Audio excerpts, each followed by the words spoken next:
Strangers told me I'm a beautiful boy. I didn't ask for that power, I just seek and destroy. Now keep proving everyone wrong, guess I'm doing it right. See, I'm goodness by day, but I'm madness by night. Tell me what's wrong, why you hurting the boy? Why you hurting the boy? Why you hurting the boy? Tell me what's wrong, why you hurting? Today we are going to discuss an island long before Jeffrey Epstein's Little St. James or Pedo Island. A wealthy man, much like Epstein, bought an island in the 70s called North Fox Island and made it into an island of whores. On this island, young boys were groomed by men for child pee, and also they would sell the young boys to anyone that had the cash. Some people even believe the Oakland child murders could be connected to this island. So come join me at the Murder She Shed to discuss the very first pedo island. But warning, viewer discretion is advised since this does involve young children. I'm sure I will get demonetized for this one since YouTube doesn't like to discuss this subject, but I still believe it is a subject we need to discuss so we can learn to watch out for this sort of thing in order to better protect our children. Either way, I'm going to be careful with my wording in this crime case. If you're new, my name is Holly, and I always try to give you rarely heard true crime cases right from my she shed. So hit that subscribe so you can join me every week right here in my little she shed. So give this Southern gal a chance. You might decide I'm not too bad at telling true crime. Let's begin. Sitting about 30 miles from Traverse City, Michigan is North Fox Island. The island rests 15 miles offshore and only can be reached by boat or plane. North Fox Island is 2 miles wide and 1 mile long. It has a little over 5 miles of beautiful shoreline. In the 70s, a man named Francis Sheldon would buy North Fox Island and make the beautiful island into something dark and ugly. In the 1960s, the state of Michigan offered an elderly widow $3,500 to buy the island. He was outbid by a man named Francis Sheldon, who paid just $20,000 for the island. As a former member of the Michigan Air National Guard, the first thing Sheldon did was build an airstrip. At 32 years old, Sheldon had plenty of money. He came from prestigious bloodlines and was a descendant of lumber baron Russell Alger. He never married and told the Detroit Free Press in 1975, "I don't have any reason why. I was close to being married once. I'm not what you'd call a woman hater. It's lonely sometimes, but I think a lot of married people have lonely periods too. And a man has a pretty good shake being single, more so than a woman." There was a huge reason for his single status though.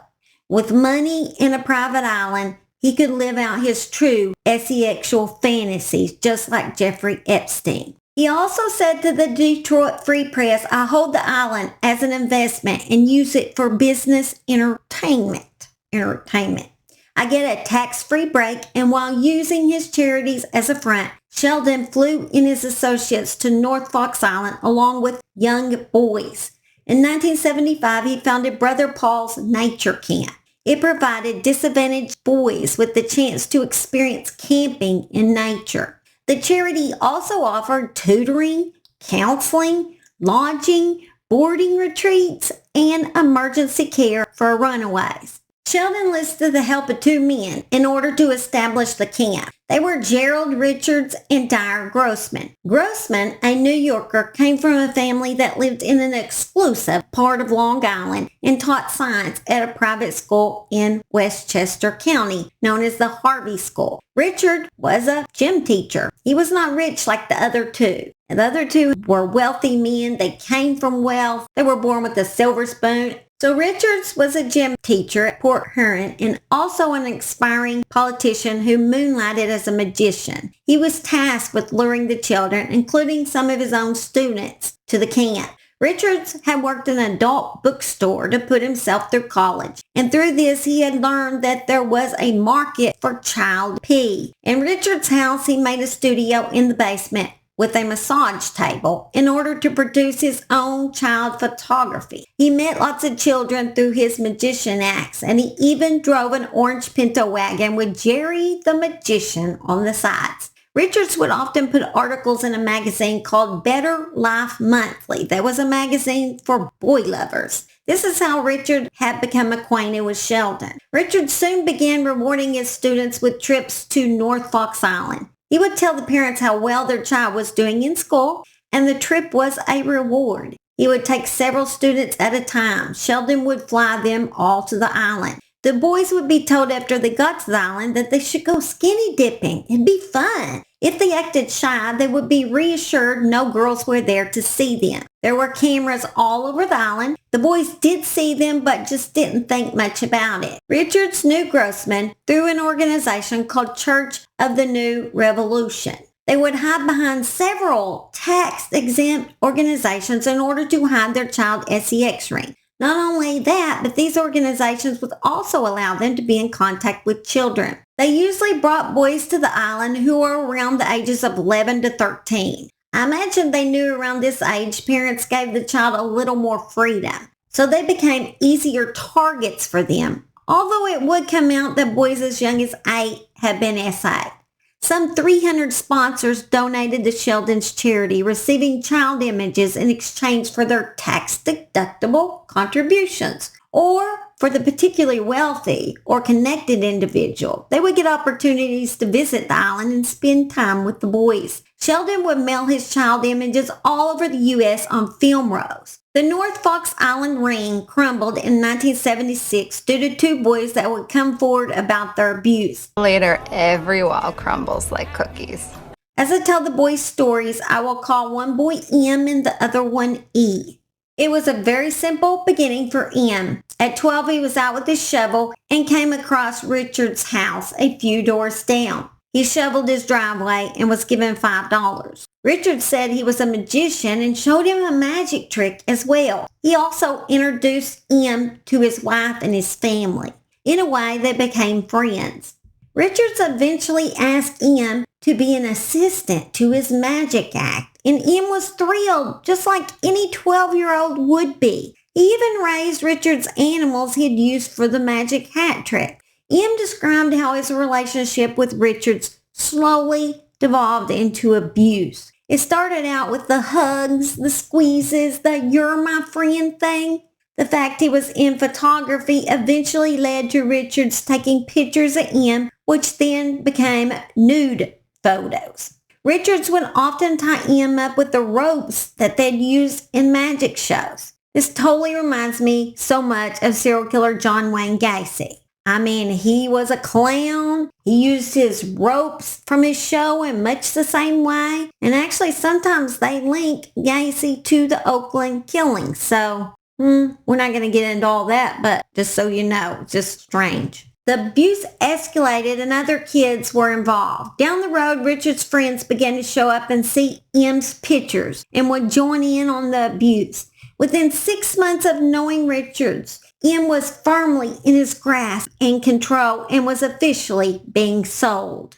M first met Sheldon when he met up with Richards after Richards had sent photos of M to Sheldon. Richards was telling M all about Sheldon. He's rich. He owns an island. He's a really nice guy. Richards would start taking M to the island. The collapse of the pedo operation on North Fox Island began with a boy named E, who had been SA'd by Sheldon. He was 8 or 9 at the time, so the assault had injured him. As soon as he returned from the island, he told his mom, and she quickly went to the police. After E, that's when the police questioned M. Richards was arrested on July 23, 1976. Richards confessed to agreeing to destroy the collection of child images in Sheldon's office to save his parents and relatives any embarrassment. As soon as Sheldon heard of Richard's arrest, he got in his private plane and flew out of the country to avoid arrest. It was later learned Sheldon fled to the Netherlands, which at the time rarely extradited those wanted for crimes back into the United States. He was reported dead in 1996, but some think he may have established a new identity and continues to operate as a pedo. Gerald Richards, or Jerry the Magician, was sentenced to 2 to 10 years in prison for all of this. He was released in 1980, so he did not even serve much time either. But he was the guy that didn't have much money. of the three, and he was the one that got arrested. The others got off scot-free. Not a day of prison at all. Rich people suck! So after he was released, he found out his wife had divorced him, and so he had to go live with his mother. In 1988, U.S. Postal Inspectors charged Richards with sending child P in the mail again. 8 years later, in 1996, at the age of 49, Richards ended his own life. Grossman, who was last seen in Washington State in 1978, disappeared into thin air and has never been found. During the time that officers were looking into the ring, one other man would be connected to the ring, but also he would be the suspect of the Oakland murders. Police confiscated 8 rolls of film from Christopher Bush that had been produced on North Fox Island. Mark Stebbins, 12, was the first to disappear. He left the American Legion Hall in Ferndale after telling his mother he was going home to watch television. It was February 15th, a Sunday afternoon. 4 days later, his body was found on a snowbank in the parking lot of an office building on 10 Mile Road. He had been strangled and SA'd. His wrist showed evidence of rope marks. On December 26, 1976, the body of Jill Robertson, 12, was found alongside Interstate 75 in Troy.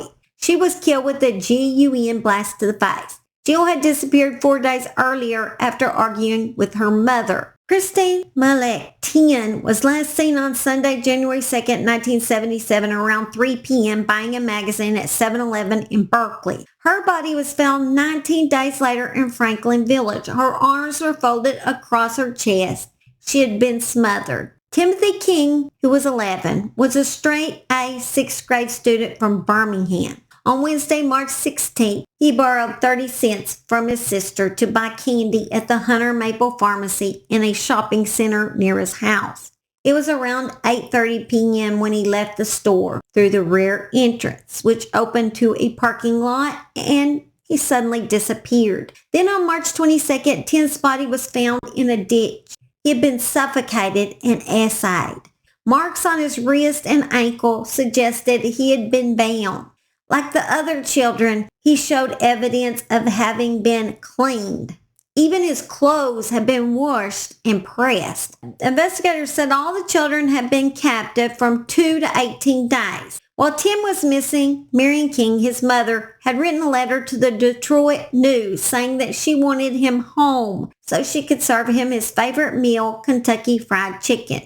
Tim's autopsy report revealed he had eaten fried chicken before he was murdered.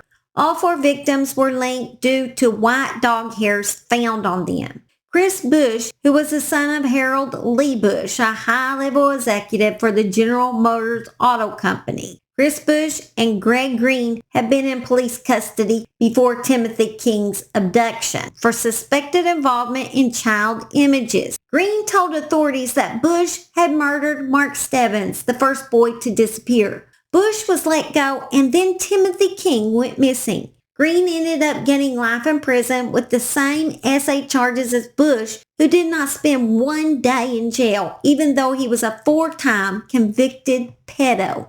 Individuals contribute this to who his dad was and how his dad, a bigwig at General Motors, was able to continue to spare his son from any prison time. During the times of the murders, Bush lived near the victims. Bush admitted to picking up the boys around the same area and that he liked to keep boys for an extended period of time. In November of 1978, a few weeks after taking a polygraph about the Oakland murders, it was alleged that Bush had unalived himself. However, the strange thing was that no GUN shot residue was found on his corpse, nor was there a sign of any blood splatter. Furthermore, 4 shell casings were found in his room. He also appeared to be wrapped neatly under the sheets. He was found with 1 bullet hole right between his eyes.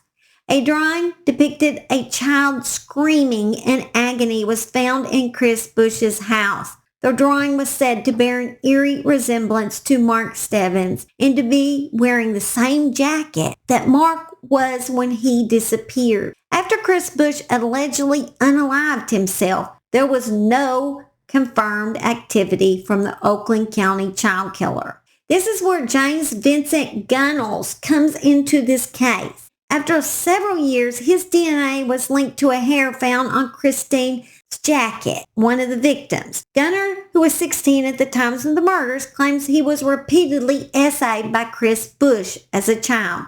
However, due to the condition of the hair, only an inconclusive match could be achieved. Gunnels, who was convicted in the past for property crimes, was living in a halfway house. He was released in 2011 as the police lacked the evidence to charge him, although he did flunk a polygraph pertaining to the case. Some individuals believe he could have been Bush's accomplice in the murders. Gunnels claims that the hair that linked him was DNA transfer from being in the car with Bush, which Bush could have gotten on his own clothing before murdering Christine. The Oakland child killers or killer has never been officially solved, and there are several more suspects in this case. It also has not been proven that this case was linked to North Fox Island. My personal belief is the Oakland killers were related to North Fox Island SEX ring, and several people were involved in the murders.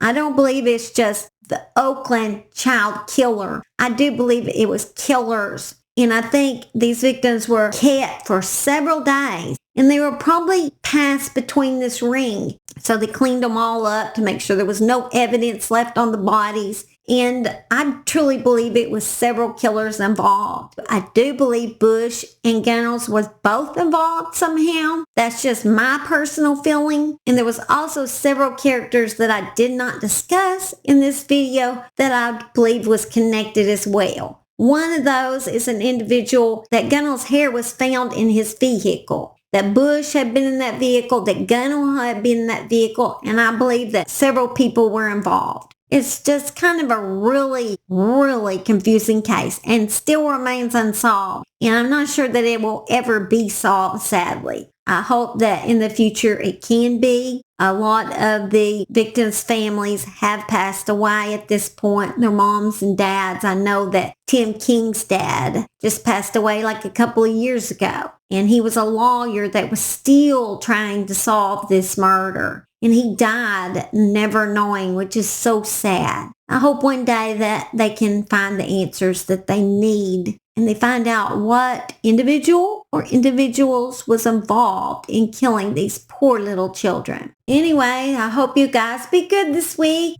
Just stay safe out there. Protect your children. You don't ever know what's lurking. I love y'all and thank you for supporting my channel. You're the best subscribers in the whole wide world. Love y'all. Bye. Favorite Southern gal. If you listen to me enough, maybe you won't find me annoying. Not only that, but these organizations, oh my goodness, peas in a pod, pissy pants. Of the new revolution, shit fire.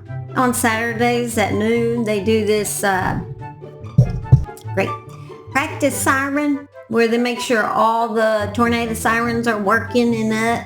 Watch one of these days, actual tornado come through the exact time of the practice siren and everybody's not going to believe it. My gosh, I'm having major malfunctions today. I'm a malfunction freak, I think, sometimes. Ian was firmly in his grasp. Oh my God, dang it, heart fire. Disappeared into thin air, some kind of air. Oh my God, dang it. Look at my symbol. There's my little symbol. Say hi to everybody. Knocking my microphone down again. Oh, here comes Max too. Say hi. Oh my goodness. Don't first say bye. Best week, best wishes. Look how big this dude is. Love y'all. Bye.